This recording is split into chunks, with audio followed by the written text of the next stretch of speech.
अशा प्रकारे निवडणूक लढवणार आहेत की तिकडे बायकांना नाचवत आहेत, ते पण छत्रपती शिवाजी महाराजांचा पुतळा तिथे. हा व्हिडिओ आहे मुंबईतील चांदिवली येथील भाजप उमेदवाराच्या प्रचार सभेतला. या सभेदरम्यान मंचावर छत्रपती शिवाजी महाराज आणि डॉक्टर बाबासाहेब आंबेडकरांच्या पुतळ्यासमोर एक महिला नाचगाण्याचा कार्यक्रम सादर करताना दिसतेय. या घटनेचा व्हिडिओ सोशल मीडियावर व्हायरल झाल्यानंतर राजकीय वर्तुळातून तीव्र प्रतिक्रिया उमटल्यात. ठाकरे गटाचे अखिल चित्रे यांनी हा व्हिडिओ ट्विट करत जोरदार आक्षेप घेतलाय. ते ट्विट करत म्हणाले, हा व्हिडिओ पहा, तुमच्या तळपायाची आग मस्तकात जाईल.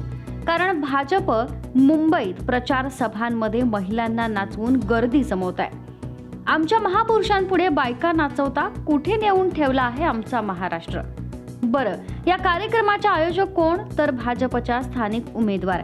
संयोजक कोण तर सिद्धिविनायक ट्रस्टवर भाजपने कोषाध्यक्ष नेमलेला पवन त्रिपाठी. ही असली माणसं आमच्या पवित्र मंदिरावर नेमताना लाज कशी वाटली नाही भाजपला.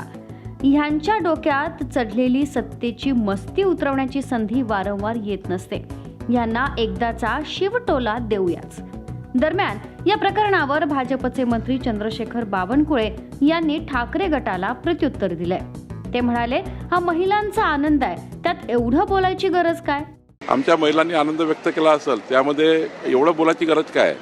शेवटी हा महिलांचा आनंद आहे, त्यांनी तो व्यक्त केला असेल. यानंतर पुन्हा ठाकरे गटानं बावनकुळेंचा समाचार घेतला.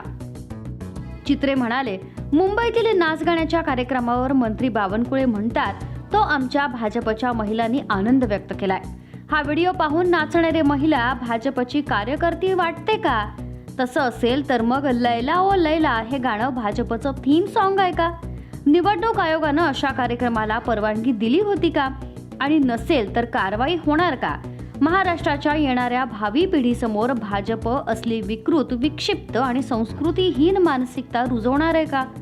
कुठे आहेत ते भाजपचे वाचाळवीर साटम, शेलार, राणे. ह्या शिवद्रोही, भीमद्रोही भाजपनं आता जाहीर माफी मागितलीच पाहिजे.